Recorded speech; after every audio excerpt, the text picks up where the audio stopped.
My name's Johnathan. I've been with Wilson Logistics for 14 months now. I started April last year. I came directly in as a lease operator, and been driving trucks for a grand total of about 5 years. Trucking really kind of came about on a whim. I was relocating from Tacoma, Washington to Memphis, Tennessee, working for Bass Pro Shops. And I had my dad riding with me. We're in a U-Haul. I got my car on a trailer. Never driven a trailer before in my life. Never backed one up, nothing. But I was just so motivated to get to Memphis and get my next chapter of my life started. My dad and I were doing 800 miles a day, 900 miles a day. And he goes, you know, if restaurants don't work out, you probably got a future in trucking. I was like, okay. And then, unfortunately, things in Memphis didn't work out. And I went to a truck driving school, and the school I went to in particular, they have big partnerships with mega carriers. And when I say mega carriers, I'm talking Swift, Werner, companies like that. And all of them, they pull, I think, 99% of their new hires from these truck driving schools, these roadmaster schools. So it was like, hey, I want to work for you. Okay, you start this day. It was really that easy going to an outside school. Was trucking anything I thought it was going to be?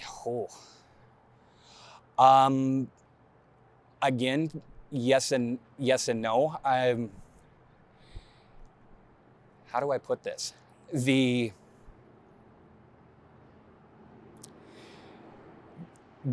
aspects of getting paid to see the countryside, which is what this industry is, honestly, and then making great money out here doing this.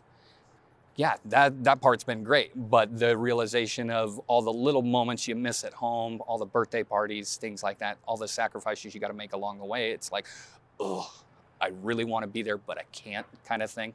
Overall, like I said, and I mean this with all sincerity, this has been the best decision, me personally, I have made in 5 years out here doing this. Has there been some hiccups along the way? Sure. But that's our industry in general. Every day's different. Heck, every hour is different.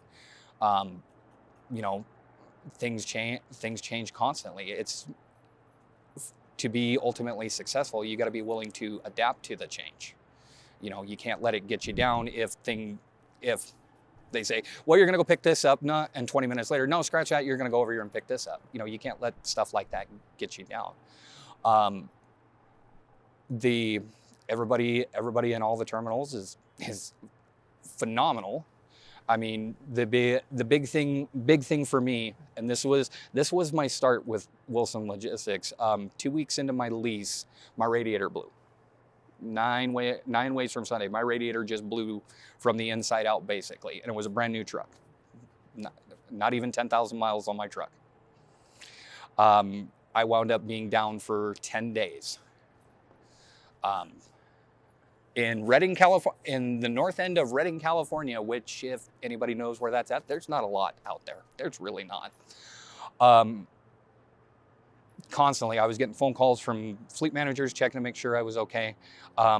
Towards the tail end there, I actually got a phone call from Darrel Wilson, apologizing about the situation that I was going to be taken care of. And then ultimately, I got a phone call from Skip Wilson as well.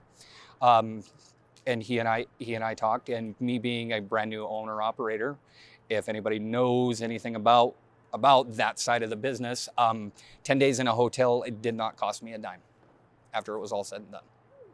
So, and that right there, given the gravity of the situation, it was either get me rolling or get me home, one of the two, because I wasn't willing to go that far negative. But after talking to Skip, it was, nope, we'll take care of you. Don't worry about it. And I've been sold ever since.